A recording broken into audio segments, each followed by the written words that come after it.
guys, welcome to my YouTube channel. Ayan. Ayan, ang aking tubig sa aking loob ng car naging ice. Sobrang lamig. So, ang temperature sa loob ng aking sakyan ay -8. So, kung titignan mo sa labas, ayan, panay snow doon.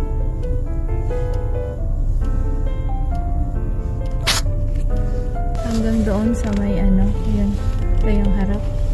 So, nandito ako ngayon sa harap ng camp ng American.